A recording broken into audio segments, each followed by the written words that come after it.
Hello, and welcome to ASA's first author talk on asapresents.net. My name is Brian Snyder. I'm the marketing director at ASA. And shortly, I'll be joined by pilot and author Captain Kristofer Pierson, who will discuss new regulatory requirements for pilot professional development and resources from the third edition of his new book, Pilots in Command, Your Best Trip Every Trip. Without further delay, let me introduce you to our author and presenter. Captain Kristofer Pierson penned the first edition of Pilots in Command in 2014, targeting pilots who are transitioning from being first officers to captains at Part 121 carriers. Now in its third edition, Pilots in Command has expanded to include valuable information to student pilots looking forward to an airline career, new hire pilots at the airline level, pilots upgrading to captain, and experienced pilots looking to advance their skills in leadership, professionalism, and airmanship.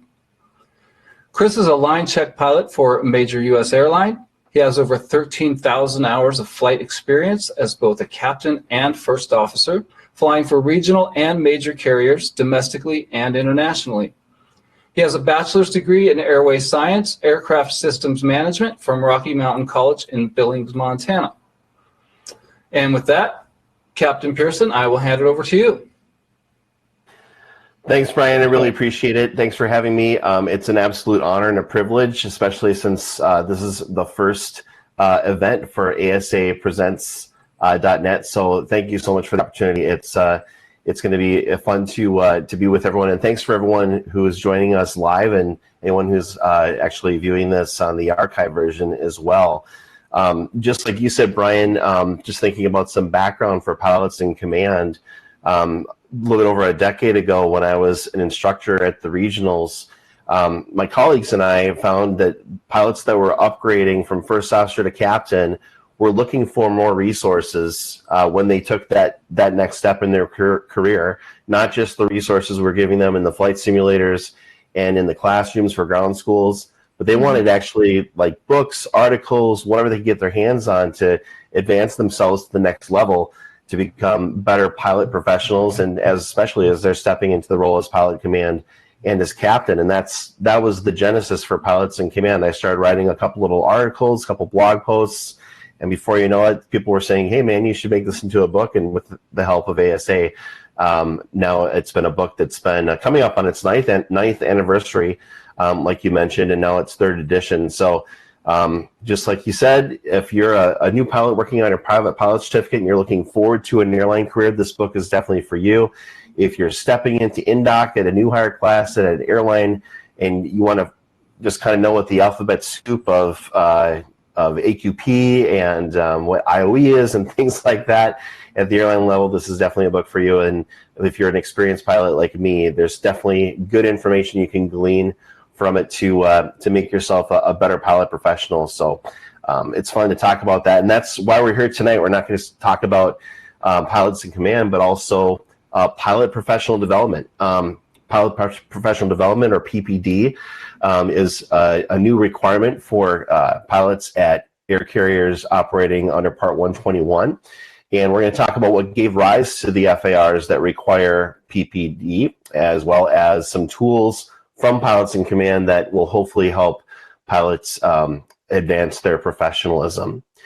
So by way of background and what gave rise to these regulations, fortunately we have to change the tone a little bit. And there was 3 significant accidents that occurred between 2004 and 2012 that really brought to light a lot of issues in the airline industry that the FAA wanted to take care of, was trying to mitigate, but that also basically became the straw that broke the camel's back, and the Congress legislature had to step in and make laws to get changes made at the regulatory level. So the first accident is Pinnacle Airlines 3701, and I have a narrative about this accident in the book that I'm going to read because I think this kind of sets the scene quite well for what we're going to be talking about tonight.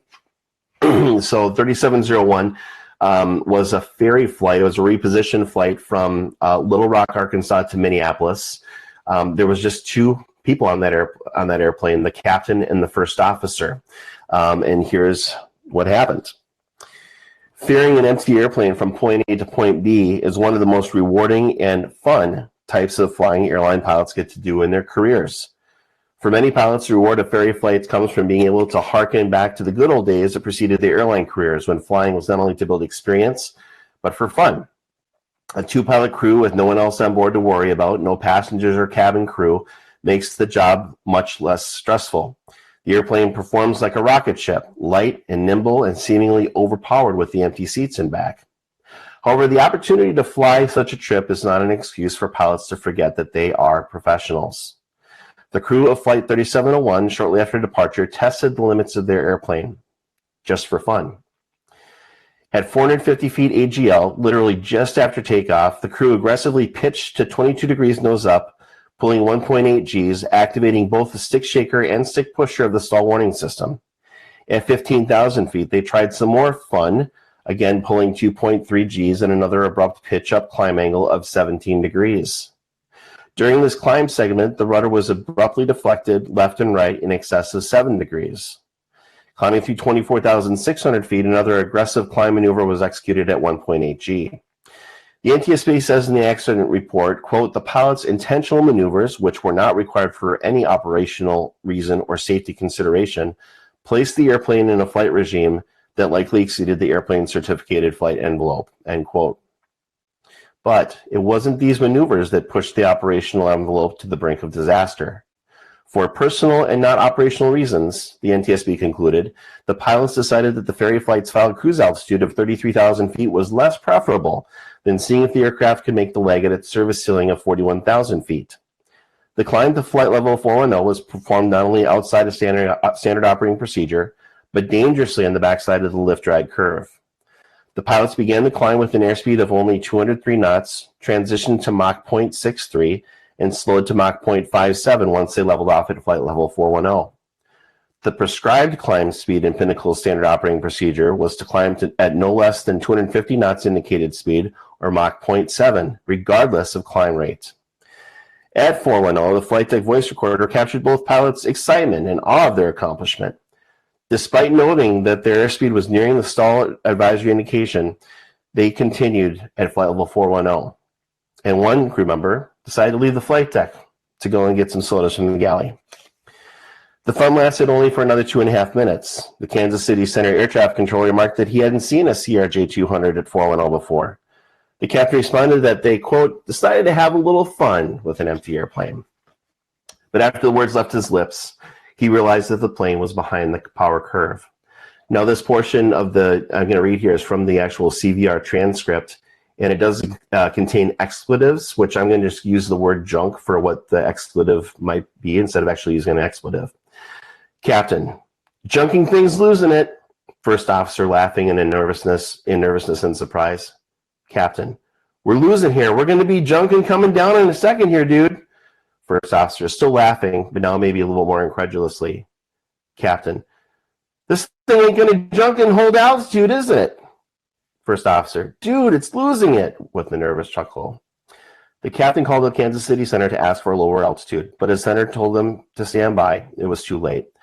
The stall warning system of the CRJ activated as the airspeed had deteriorated to 150 knots, or Mach 0.53, and the aircraft's angle of attack continued to increase. The first automatic response to the stall warning system is to activate the stick shaker. Motorized counterweights shake the control columns to alert the pilot into recovery action. This happened 5 times without any response from the crew.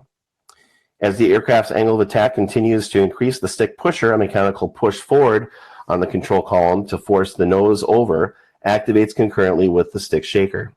This happened 4 times, each time with the crew pulling back against the pusher. The aircraft pitched up to 29 degrees, at which point the wings stopped flying. Then, in full aerodynamic stall, the nose sliced down to a negative 32 degrees as the plane violently rolled into an 80-degree left bank. As the airplane fell out of the sky, the negative airflow to the twin GE turbofans caused both engines to flame out. The crew struggled to regain control in the pitch black sky over Missouri. As they fumbled for flashlights, the airplane's warning system chimed and enunciated system failure after system failure as the engine spooled down.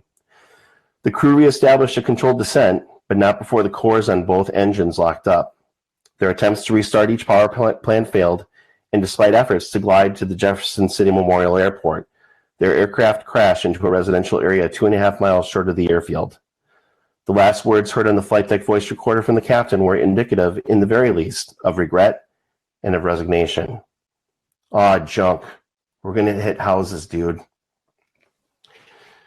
So again, sobering way to start off our discussion tonight. But this is, again, the backdrop here for what gave rise to why we now have regulatory requirements to talk more and learn more about professionalism in the flight deck.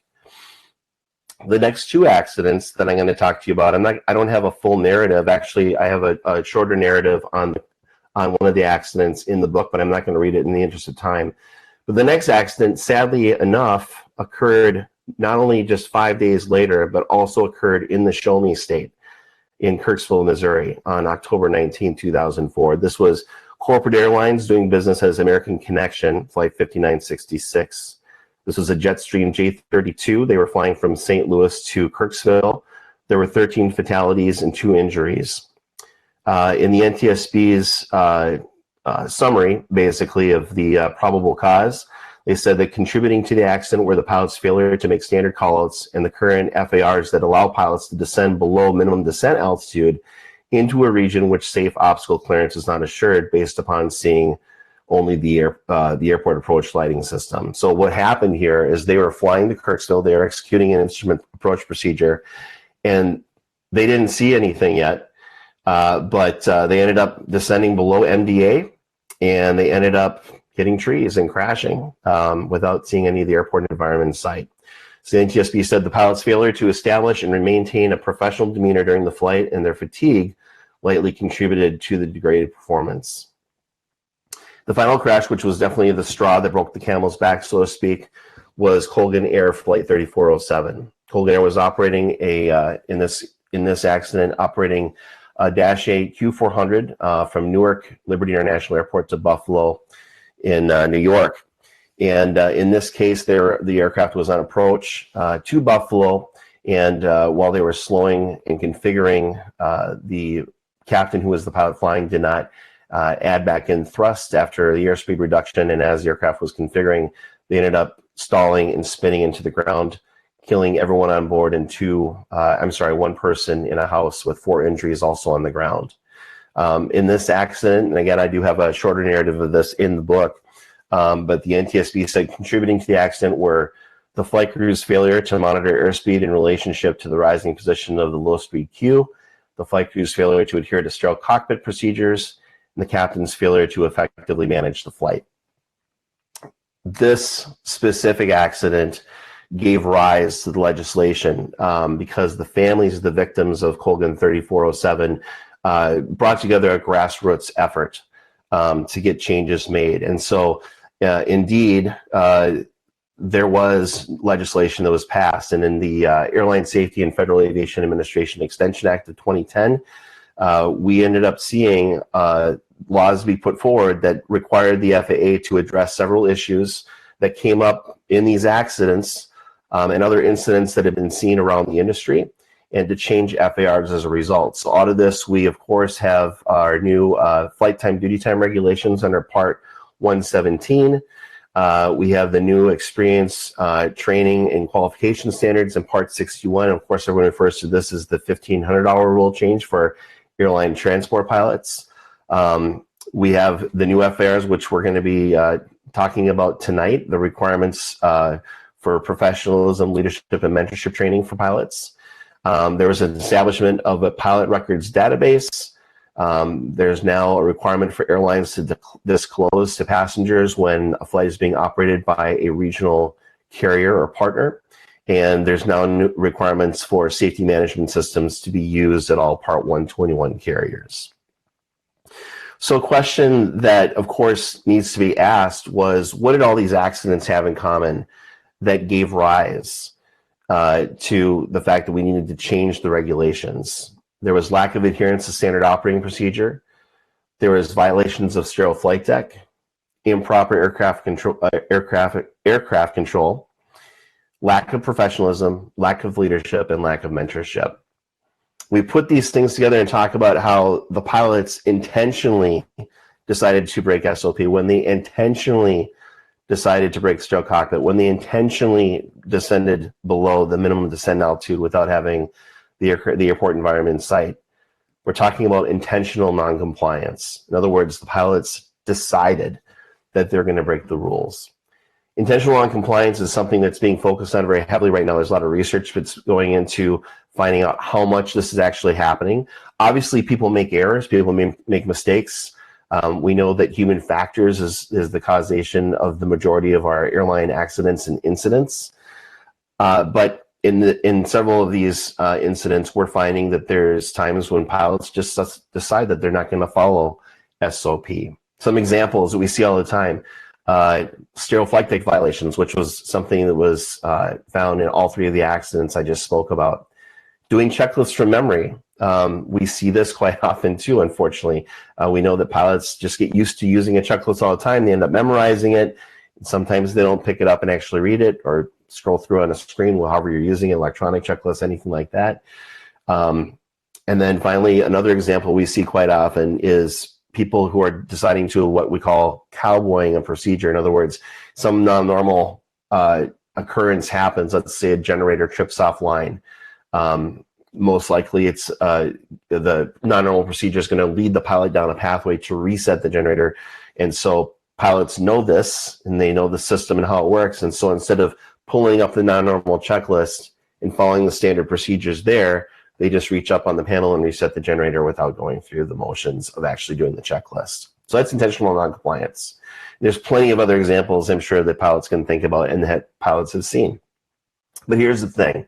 Like I said, human factors are in play here, and pilots make errors. In fact, line observations, flight deck observations, the data that we collect from those shows that on average, there's 2 errors committed by pilots on each flight. And in fact, when I do line checks at work, most of the people I am checking are statistically average. Something gets unintentionally not complied with, right? An error is made, whether it's a non-standard call out, whether it's doing something wrong in the FMC, and the errors do get caught most of the time. But here's the problem with intentional noncompliance, the errors that come from that. When there's intentional noncompliance, it doubles the errors and compounds the errors that are occurring on each flight segment. So, pinning down exactly what we're talking about when it comes down to professional development and pilot professional development. A lot of people are asking, these questions like, well, what is professional development anyway, and how does that apply to being a pilot? Well, I can tell you right now, friends, what you're doing by participating in this webinar is professional development for pilots. We are participating in this tonight, not just to hear about the book, but to talk about professional development because you want to be a better professional. If you're here to get wings credit, that's professional development too. Professional development is gaining a new skill for your job through continuing education and career training after entering the workforce. So doctors, lawyers, scientists, you name it, there's plenty of vocations where in those fields, in order to maintain board certification, in order to maintain basically being at the top of their game professionally, those professionals go and partake in workshops and in webinars and training, getting continuing education units granted to them. And that's what professional development is, just generally speaking. When we apply it in a context for pilots, it boils down to this for the FARs. The FARs say there needs to be continual training on pilot leadership, flight deck leadership, command leadership, continual training on professionalism, and training specifically for captains on mentorship and how to mentor the people they're flying with because they're going to be captains someday. Pilot professional development refers to the ongoing training and education the pilots undergo to maintain and improve their skills, knowledge, and competencies as professionals. So whether you're getting this through the training you're getting from your airline, or you're taking it upon yourself to actually get more knowledge and increase your knowledge, that's pilot professional development, and that's a good thing to be increasing the safety in our industry. One note that I found interesting here in the advisory circular for the airline transport pilot CTP, the certified training programs, this quote here: learning never stops. A responsible pilot will always seek more training, instruction, or professional development. So in order to do this, you need to have some kind of structure. And I like alliteration, so I'm going to give you 3 E's to think about here. How do we do pilot professional development? Well, 3 E's to give you here. Engage in an active process to become a better leader in the flight deck. Embrace airmanship as something you improve and seek all the time when you fly. And exemplify mentorship as responsibility and normal trait of strong pilot leadership. And this just doesn't fit for airline pilots. This fits for any type of a pilot, right? We know that flying airplanes is something that man wasn't supposed to do, if you think about it. We figure out the science, and now we're flying, and we have to have great respect for that. So pilot professionalism and working towards better airmanship, better leadership, and mentorship all comes down to being safer pilots overall. So one of the tools I have in the book that really kind of drills down towards mitigating the threats of intentional non-compliance, making sure that we have good flight deck leadership, etc., is the pilots in command leadership model. This was a model that I actually adapted from a well-known business leadership model that was developed by Professor Mark McCloskey out of Bethel University in the Twin Cities, Minneapolis, St. Paul. And the 4R business leadership model, and the 4 R's are relationships, roles, responsibilities, and results. And the leadership model was put together by Professor McCloskey to assist organizations in maximizing the potential of transformation leadership of their business leaders and to foster organizational change. Oftentimes we talk about transformational leadership, meaning that you're not just influencing others, right? Leadership is commonly defined as the ability of somebody to influence another person. But also transformational leadership means that the way you're influencing that person is causing them to become a leader, and causing them to be a better professional, causing them to do their jobs better. So let's break this down a little bit more. First of all, the first R is relationships. And effective transformational leaders foster relationships with everybody that they work with. In order to have these relationships, you have to have certain virtues that go into being a leader. And this isn't just the standard character virtues, but the virtues I'm going to talk about here in the pilots in command version of the 4R leadership model have to do with things that are occurring for pilot leaders.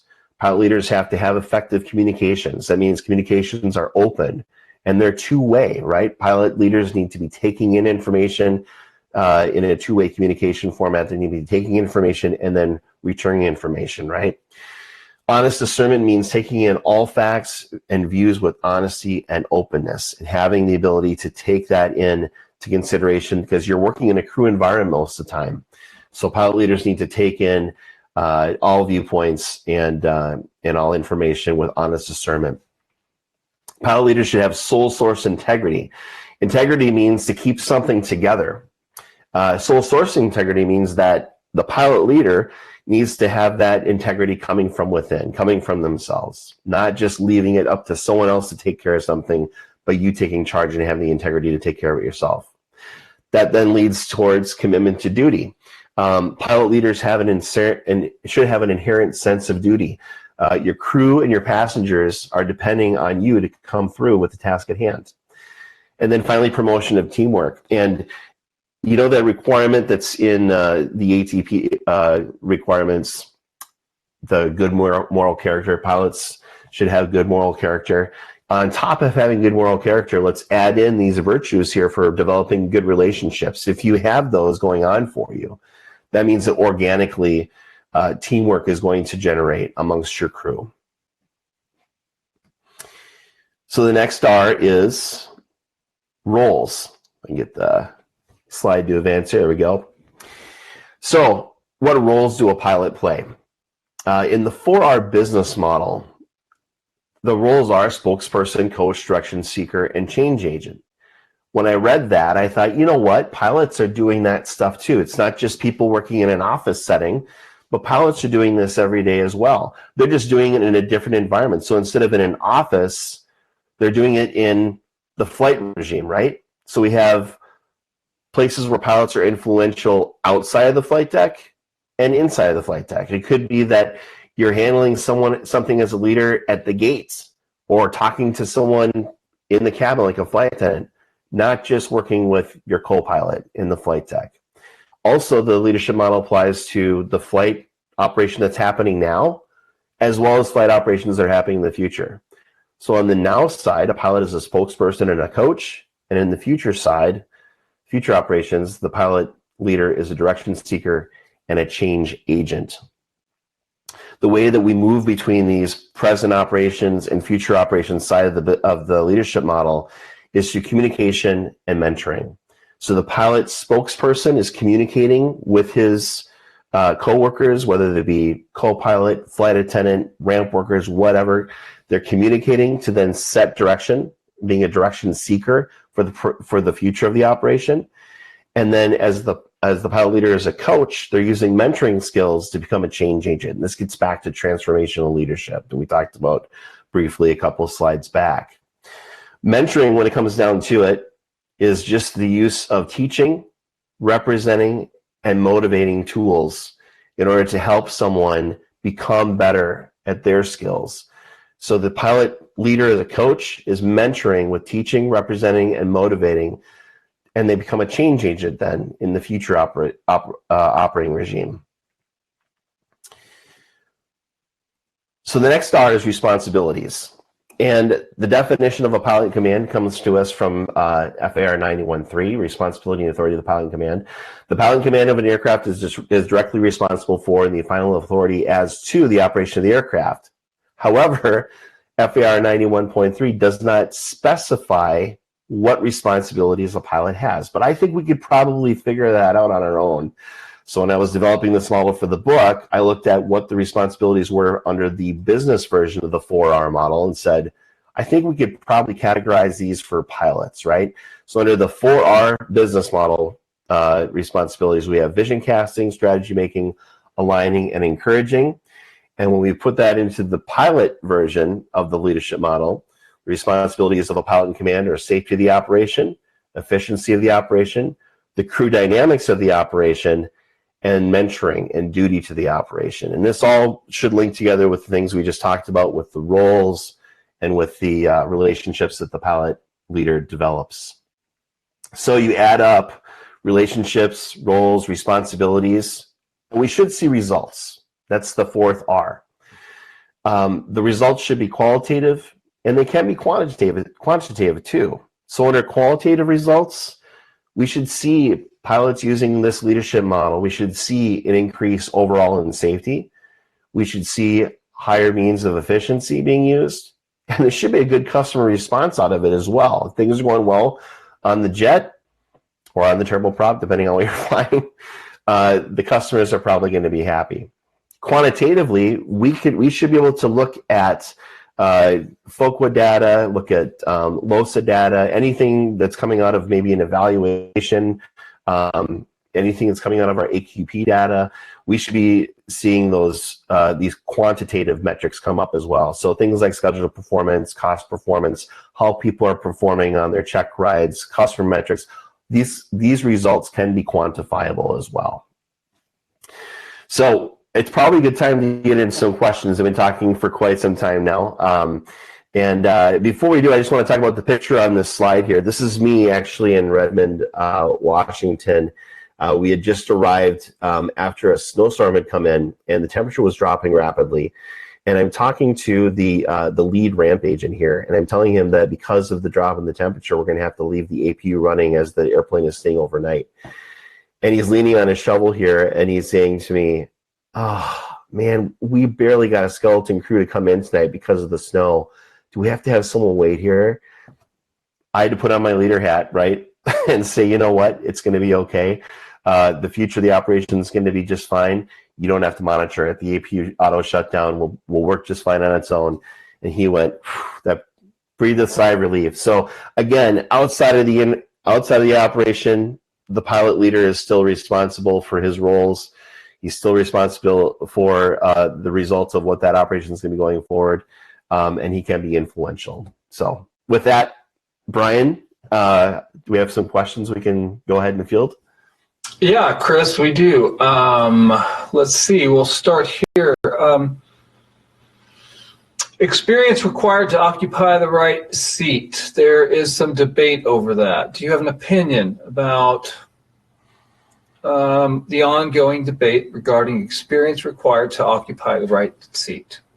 Do you have an opinion about that? Okay. Yeah, so this goes back to the $1,500 rule, right? This is one of the big rules that came out of the lawmaking after those 3 crashes that occurred.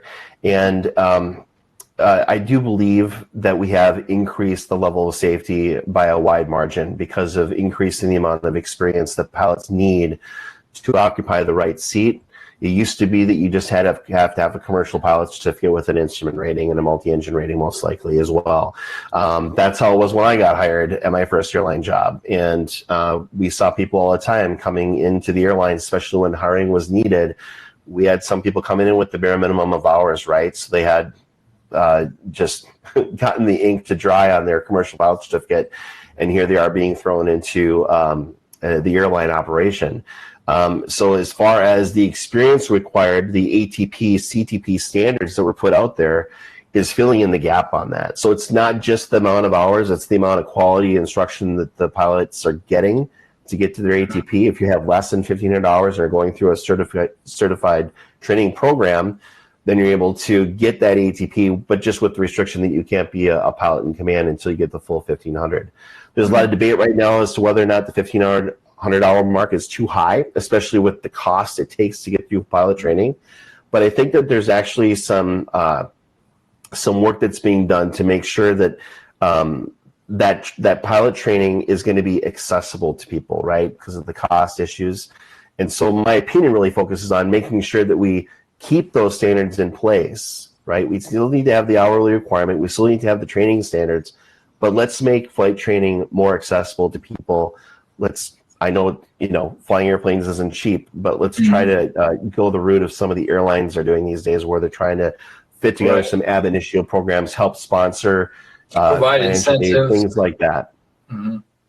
Yeah, I'm sorry, I didn't mean to interrupt you, but no, that's fine. Yes, I did speak with some. I'm not going to plug any airlines, but I did speak with some that have some programs now where they will fund part of your training, you pay for the rest of it, but they get you started, they get you going. And, on their track. So they're training you the way they want to train you, etc. Okay, great. Let's see. We've got another question here with the demand for pilots, more pilots. Are you seeing a higher or lower pass rate for initial airline pilots? Do you have any data on that? I don't have any data actually on what the pass-fail rate is for new airline pilots. I know that we do have that happens, right? It's not like the airlines are seeing any big changes in that. I do think that it's probably been about where it's always been. Again, I don't have any data to back it up, but I'm not hearing, as a check pilot, I'm not hearing anything on my side where we're finding that there's any change in the pass-fail rate for our new hires. Part of that is, especially at and I think this is common at all airlines, but it's certainly common it's certainly the case in my airline. When we hire a pilot, we've gone through a whole process, a very rigorous process, to determine if that person is going to fit at our airline. And it's not necessarily on can they fly the plane properly, because we're going to train them to do that, right? So we will get that pilot the training that they need to complete the qualification process at the airline. And do we have pilots that don't make it through? Absolutely. But it's really a rare case. We're typically trying to get them to that level of safety and proficiency that we need to see before they actually get on the line. And that's typically how we handle it. Right. Okay, great. Yeah, we want them to be successful for sure. Absolutely. Let's see. This is interesting. Pilots need to accept input from other pilots on board, but this wasn't always the case. That's a question. So is that? Yeah, that's an interesting question. Yeah, I'm not exactly sure where that question is coming from, as far as pilots maybe talking about pilots versus co-pilot. I mean, we've actually kind of moved in the industry from trying to very much differentiate between captain and first officer maybe, but I know that it's usually thought of a lot of times as pilot versus co-pilot. And I think that there probably was always a little bit of a stigma that because the guy wearing the fourth stripe, the captain or the pilot maybe is being called commonly here, that person is calling the shots, right? They end up taking the position of, hey, it's going to be my decision anyway, so I don't necessarily have to listen to you. I'm going to decide. That has never been something that's been promoted, I think, by any stretch of the imagination. In fact, when command leadership training started out 3 decades ago now, and started really being developed as part of not just learning about crew resource management skills, but training captains that, hey, it's better to have those resources come in. It's the good thing to have someone come up in the flight deck. One of the key stories is, of course, the Sioux City crash, United Airlines Sioux City crash, I think back in 1989, where Captain Al Haynes, who was the captain of that, I believe it was the DC-10, they lost all hydraulics, and they ended up, it was the captain, first officer, and then they ended up having a third pilot who was just commuting come up from the back and help them get the airplane as managed as it can to get on the ground. Now, people obviously did. It was an aircraft accident with fatalities, but they saved lives because they were able to get that help, right, and get the input they needed. And I think I'm not going to do this quote very much good here, but I'm trying to remember off the top of my head. I think Haynes is quoted as saying, "It's a cinch if we hadn't had that other input, if we didn't have that other help, then we wouldn't have made it at all." So I think that definitely over the last 30 plus years, it's always taught and trained that pilots need to, and this includes pilots sitting in both seats, right? You need to have that feedback going back and forth. You need to have the check and balance of taking into consideration, this is what I talked about in the leadership model, of having the ability to have honest discernment, taking all the viewpoints. So that's how I'd answer that. Okay, great. One more and then we'll move on. There's a couple more questions, but I want to finish your presentation. But this is from a CFI standpoint. Can you speak to the value of your book or the information in it for initial CFI candidates? How can they use that to benefit? Sure. Well, even though the book is really kind of targeting more people that are looking forward to an airline industry job, if you're just looking to get your CFI, the book is good in talking about, again, these types of things, about being a leader, how to take into consideration the job you have as a pilot leader. What does that look like in the context of trying to get through a initial qualification course at an airline? There's a lot of training information in the book. So I think for CFI candidates, aside from focusing on learning how to be a flight instructor, it's also good to learn these other soft skills that we're talking about in terms of pilot professional development. And in fact, it's a good segue question, because the next tool we're going to talk about here is the Pilots in Command Superb Airmanship Model. And I think all pilots need to be driving and engaging towards having better airmanship. And that's the biggest takeaway I think that a CFI candidate could have from the book. And those CFIs are very well likely training people who will be airline pilots, whether the CFI is going to remain in a CFI position. The people they're training might, so that's good advice they can impart to them as well. Yeah. Absolutely. Okay. Why don't you take it back and move on? Sounds good. So the next piece that I want to talk about here before we finish things up is the Superb Airmanship Model. And this is the model that I put in this most recent edition of the book that has to do with developing this quest for airmanship, right? And sometimes figuring out, okay, what does airmanship mean can be kind of elusive, but this goes back to the E's I talked about before, right? And we have to be able to engage in some kind of process to become better pilot leaders and also to be better pilots overall. So in this model, I tried to think about, how do I work on my airmanship? What kind of habits do I have? What do I do to try to increase my airmanship, so to speak? And here's what it boils down to.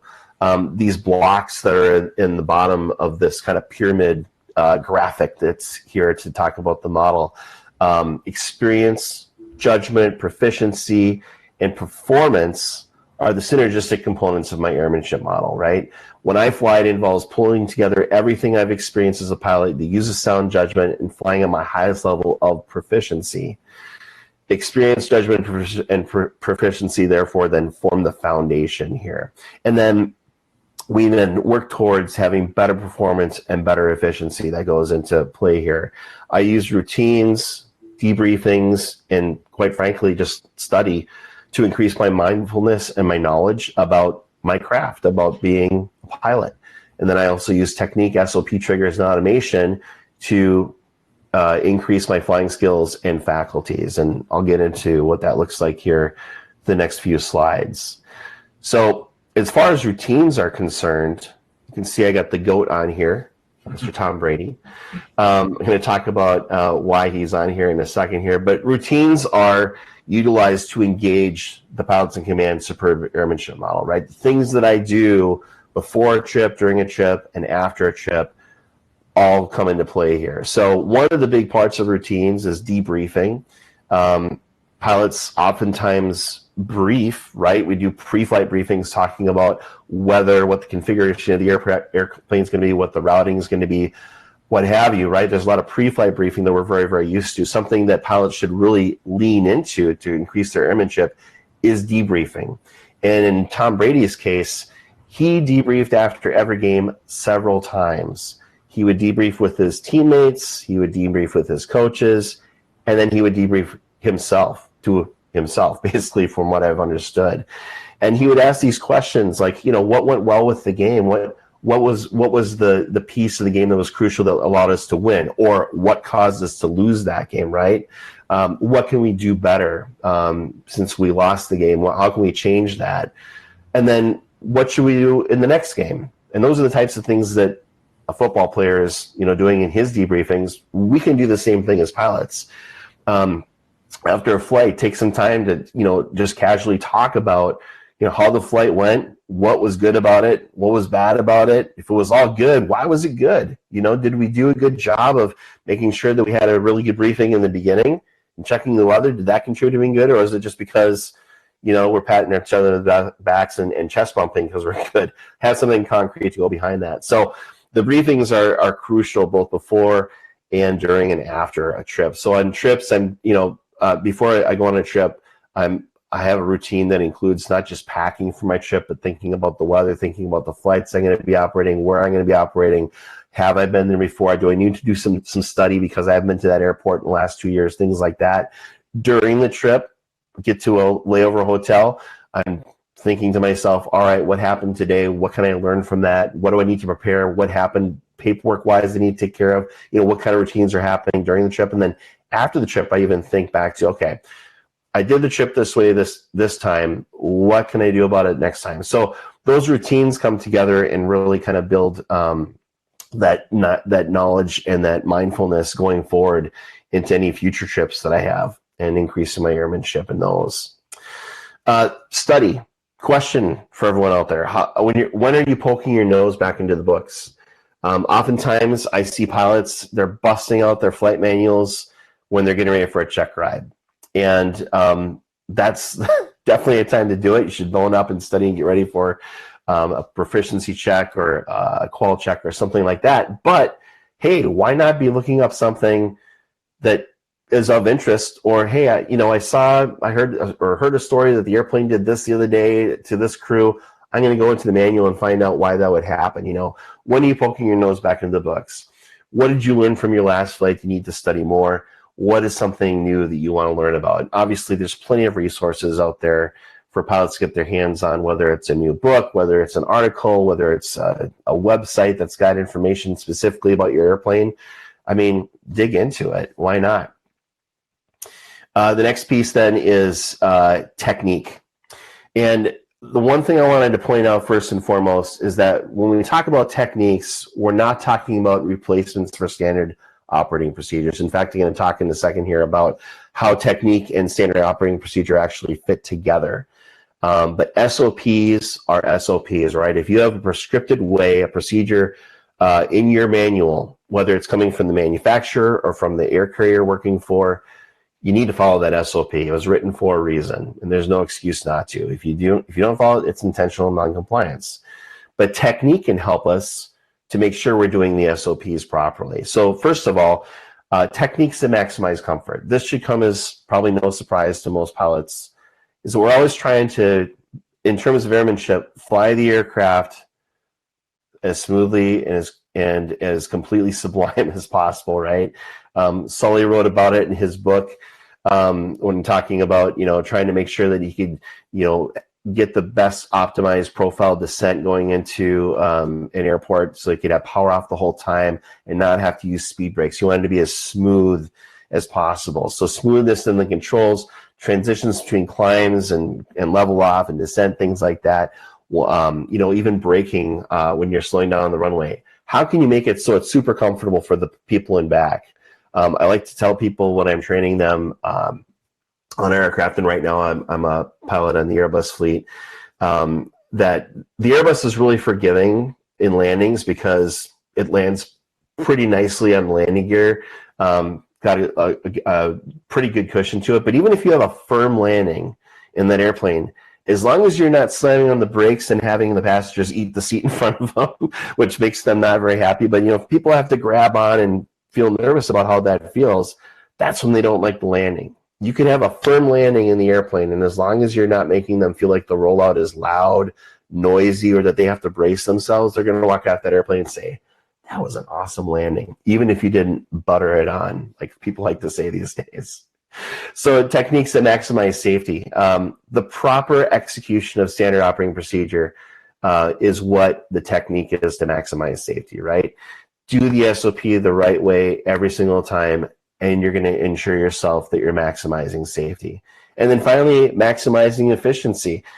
Consistent use of standard operating procedures that are for efficiency's sake, things like single engine taxi, limiting the use of the APU, picking the right cruise altitude or speed for your flight, getting the most efficient routing, whatever it might be. We're taught to do these things as SOP, and we naturally do these things as pilots. How often do you keep on mentally thinking, yep, I'm going to keep on using that as a technique to maximize efficiency? That's how you can increase your airmanship that way.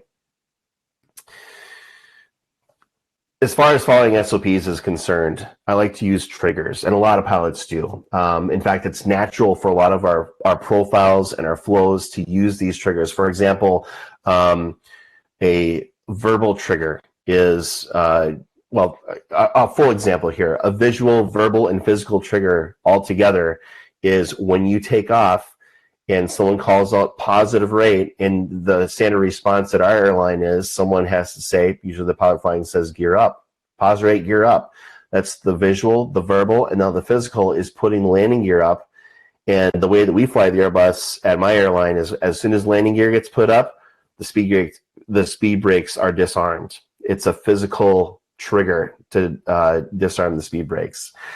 We can batch these together as well. When I'm training pilots, for example, to do their parking procedure in our airplane, I'm telling them to break it down by all the different triggers they hear. Once the captain sets the parking brake, verifies, and both pilots verify that the parking brake is set, the captain calls out parking brake set, pressure normal. That's the verbal trigger for the first officer to turn off fasten seatbelt sign. And then when the captain says shut down the engines, the first officer shuts down the engines and then goes through batches of other standard operating procedure things to do to reset switches, turn off pumps, things like that in the aircraft. That's SOP trigger batching. And these triggers, when it all comes down to it, it helps you mitigate the risk of unintentional non-compliance, right? It reduces the number of errors that you're making because you're using these triggers to make sure that you're complying with standard operating procedure. And then finally, automation management. One of the things I point out in the book is it's okay to get geeky with automation, right? And you should. This goes back to study as well. Before you're using automation in your airplane, this isn't just when you're training, but also as you're flying the airplane and learning to become more proficient in the airplane, understand exactly why the automation does what it does and how it does it, okay? Look in the books. I just, on a line check I was doing just this last week, We're talking about something that the airplane had done and how to manage that differently. We're debriefing it. And the first officer said, you know what, I need some more information on how the flight management system actually calculates these things and does this. And I said, do you have the guidebook for that? And we have our flight manual, but there's a separate guide you can get for that FMGC unit. And he said, no. I said, I have it. I'll airdrop it to you. And so I airdropped him. He's like, okay, this is a lot of information, but this is exactly what I'm looking for, because he wanted to learn that. He wanted to understand the airplane's automation better. And then there's 3 A's that I like to use when it comes down to automation management. The first one is anticipate. You should always be anticipating what the aircraft is going to do when you select a different autopilot mode, when you select a different auto flight mode, whatever it might be. You need to adhere to standard operating procedure and FARs. You need to make sure that even though you're using that automation, that it's not going to put you outside of the flight envelope, breaking in airspeed. I have an anecdote in the book about a flight that I was on where I was actually sitting in the jump seat, and the pilot flying was exceeding the 250 knot speed limit below 10,000 feet. Well, the autopilot was on, and he wasn't managing the energy, and the captain had to say, 250 knots below 10,000 feet isn't just like a recommendation, it's a rule. So you got to change something here. And he had to act. He had to act. He had to be prepared. You should be prepared to intervene when the automation does not do what you wanted to do or what you think it was supposed to do. And then finally, this isn't on the slide directly here, but this is just an overall maxim. Hand flying the airplane is the antidote to automation saturation, and quite frankly, is the best way you can think of automation management.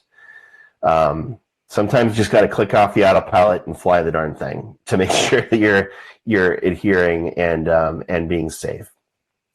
So that's the superb airmanship model. That's putting together all these pieces of what I see, what I do, and what I think pilots it would be helpful for other pilots to think about as they're trying to increase their airmanship. So just to put a bow on everything here, Brian, before we get into some of the rest of the questions tonight, pilot professional development is something that we need to engage in.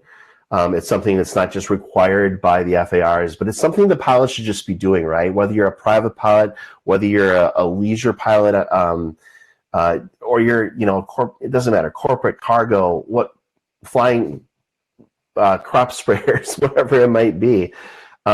Having the ability to think, hey, there's ways that I can become a better pilot professional is the way we all should be operating. And so I'm a big proponent of that. I'm happy that the regulations went in place that are requiring it now of the airlines, so that we're getting better resources, not just at the airline level, but more things are coming through curriculum.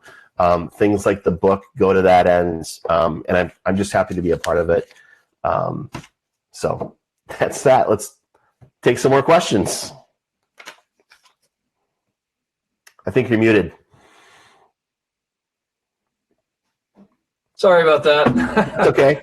I've been answering. I've been answering, and yes, and responding, and no wonder. Okay. No, we do have some questions that fall right in line with what you were just talking about. In fact, I'm going to skip to this most recent one, which someone said it might be a silly question, but I don't think it is at all. I was thinking about this the same thing. How often do you run into or recognize complacency in other pilots you interact with, specifying ATP pilots? So I'm assuming airline pilots. How often do you recognize that? And that was part of what I was thinking is, what kind of a role does that play? Sometimes it's an ego thing. Sometimes it's it's a delicate balance when you have to work together. But to answer their question, how often do you run into or recognize complacency in other pilots, and what do you do about it? Yeah, so a big part of what I do as a check pilot is to make sure that crew members are working together to back each other up. And one of the things I like to see, even when I'm not in check pilot role, if I'm just flying a normal trip, and someone makes the person I'm flying with makes a mistake, and I catch them on it, whether it was a complacency error or just whatever it was, I just say, they'll be like, oh man, I'm so sorry. They'll apologize for it. And I'll say, hey, this is a team sport. So, complacency to me is mitigated by the fact that you do have two pilots in the flight deck. Or more, right? So I know that that's a big part of it. I know that obviously in the world of AI and automation and things like that, we're thinking about the possibility of reducing the number of pilots in the flight deck. I think it's the silliest idea in the world because that's specifically what that's for, right? I think that having the ability to have two pilots that check and balance each other, that's what mitigates the complacency. Does it happen? Okay, it happens, right? I mean, sometimes I'll do a line check where I do see some complacency, but the complacency comes out not just in an error being made, right? It comes out in then the crew dynamic breaking down because pilot A makes a mistake because they're being complacent, and pilot B is like, hey, man, you got to make sure you do it this way and catches it on them. And that keeps up, then we have a problem with how those pilots are getting along too. So it becomes a crew interaction, a crew resource management issue. So it's seen out there, but I think pilots are really good about backing each other up in a crew environment. And so I think it's mitigated for the most part. And helping each other, hopefully. Yeah. Which brings us right to our next one, recent FAA and PRM concerning 135 ops. Do you have any insights? Another question just came. Sorry. Do you have any insights concerning required adoption of Part 121 CRM, threat management, and increased situational awareness models? Yeah, so I'm not familiar with the NPRM out for 135 ops. I think I've heard a couple of things about it, and basically I think what the person asking the question is saying is that they're looking forward to possibly implementing those same types of training requirements on the 135 side as we're having on the 121 side, specifically when it comes down to kind of some higher level CRM training, some higher level pilot professional development requirements. I do think it's important. I mean, we have regional operators now, SkyWest being the one I'm thinking of off the top of my head, who's starting up a 135 operation. Now, SkyWest is a long time operator under Part 121, so they're going to be flying their 135 op the way I would hope, the way that they've been flying a very safe and successful 121 op. But for new 135 operators or other operators that might be starting up, I would hope that the FAA wants to have the same level of safety. It's one of the things that was an issue after the Colgan accident where people were saying, you know what, I bought a Continental Airlines ticket, but here I find out it's being operated by Colgan Air.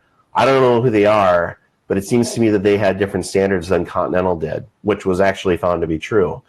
And so ever since then, the changes in the regulations are trying to make all 121 operators equal and on the same footing. That's the job that the FAA has before them, is to try to get everyone on the same level of, this is how we're going to make sure pilots are maintaining their professionalism, their airmanship, things like that. So I do hope as well that the same level of safety that's required of 121 operators is going to be required at 135 as well. Okay, great. Couple more questions here, and then we'll wrap it up. We're about at an hour, but we don't have to end right at 6 o'clock unless everybody's got to go. Sure. We got time for two more questions. We'll do that. So it's an interesting one. The 250 knots below 10,000 feet brings up a question. My impression is that it is common that, I'm trying to, let me read this one more time. My impression is that it is common that that particular rule is broken, maybe at some airlines more than others. How do you handle that as a new first officer? This type of thing is one of my biggest fears when thinking about making a career out of flying. It's a really great question, actually. I think it's a fantastic question, and here's why. I find that pilots can be a little reticent about trying to speak up, especially if they're brand new. And one of the things that I tell the pilots that I train when I'm doing what's called initial operating experience, when I'm taking a pilot who's just completed their simulator training, they've done their what's called a line-oriented evaluation, where they actually get their certificate with their new type rating, and then they come out and they actually do on-the-job training on the flight line on live flights with me as the check pilot, and I'm training them to actually fly the real airplane, right? So we've done all the sim training, done all the classroom training. Now we're on the real flight line and operating live flights. One of the things I tell them in the briefing before we get started is, first officers, new first officers, have this idea about leadership effectiveness. Like, I couldn't possibly have any ability to have leadership effectiveness because I'm not the ultimate leader. I'm not wearing the fourth stripe. You know, I'm always answering to the guy in the left seat. And I tell them, I say, but here's the fact. Leadership effectiveness for co-pilots or first officers is the ability to speak up and say, hey, instead of going 10 degrees to the right of that thunderstorm, Captain, what if we go 10 degrees to the left because the wind's coming from the other direction? Or, hey, don't forget, it's we got to slow to 250 before we get below 10. It's an error that we see in brief all the time going into cities. I'm trying to think of one. Oh, Chicago O'Hare does this all the time. You come down on the arrivals, they have you sometimes right at 10,000 feet going 300 knots to stay into sequence, and then they'll tell you to descend and maintain 7,000. Air traffic control doesn't and shouldn't have to remind you that you have to slow to 250 before you can leave 10,000 feet. So we brief that as a threat. But it's something that, again, talking about that relationship between the two pilots, not allowing each other to be complacent and talking about, hey, there's a threat here. We could get trapped at, and forget that we have to slow to 250 before we descend. So back to this question, very specifically, why it's a good question. The question it said, one of the biggest fears thinking about pursuing a career out of flying. Well, pursuing that career means that you're going to be held to a standard where you're going to have to speak up even when you're the first officer. You're going to say, hey, man, you got to do that properly because we're all involved in this together, right? It's not you flying a single pilot. It's us. We got passengers we're taking care of and back. So you do have to speak up. Now, are you going to run into some bad personalities that aren't going to like that? Absolutely. But what's better is what's going to be better, making sure that guy is friends with you at the end of the day, or making sure that you don't have an accident or incident. I think it's obviously the latter. Yeah, that's a great way to remind this captain that it's not just my opinion or my feeling, it's these people here that we're dealing with in this airplane. So yeah, that's right. Yeah. Okay. Lastly, let's just close it out with your book. This question here, is your book used in course curricula, and is there a teaching guide available? So last I heard, I knew of at least Laterno University down in Texas, I think uses the book as part of, I think, one of their 400 level courses. I don't know if it's a CRM course or what, but one of the faculty members had reached out to me a few years back. And I think at the time we were in second edition. So I don't know if they're still using it. I'm hoping they are. I don't know specifically. I haven't gotten reached out by. When we did the second edition, I actually did publish a workbook that was kind of like a side thing. I had it on my website. If we go forward with possibly doing a workbook in the third edition, it'll have to be something that will be coordinated through ASA rather than through my website. But we definitely want to see this as being as a curriculum resource. We think it, I think, and I think Brian would think too, being the marketing director, that it would be a fantastic tool for all levels of aviation, whether it's colleges, universities, flight schools, especially we have a lot of pilots going through training. We have a big demand for pilots right now that are looking forward to airline careers, and Pilots in Command it would be a fantastic book to be used in curriculum. Yeah, great. All right. I think that's going to do it. Thank you, everybody, for joining us. Remember, you can pick up the latest edition of Chris's book, Pilots in Command, at your local FBO, favorite online retailer, or at asafly.com. And Chris, thank you so much. This has been very educational for me, and I hope for everybody else. It was very enjoyable, and thank you for doing providing such a great presentation. Thanks, Brian. It's been a lot of fun. Thanks for having me on tonight. You bet. You bet. And take care. I want to thank John Typen at Aeronautical Proficiency Training for helping us bring this presentation to you this evening. He's been a great asset. He taught us how to do all this and make it work, and hopefully it was smooth and everybody enjoyed it. Remember, this presentation is also archived for viewing at your convenience anytime at asapresents.net. And thank you for joining us for our first author talk. We hope you found it helpful, informational, and educational. Take care. Have a great night.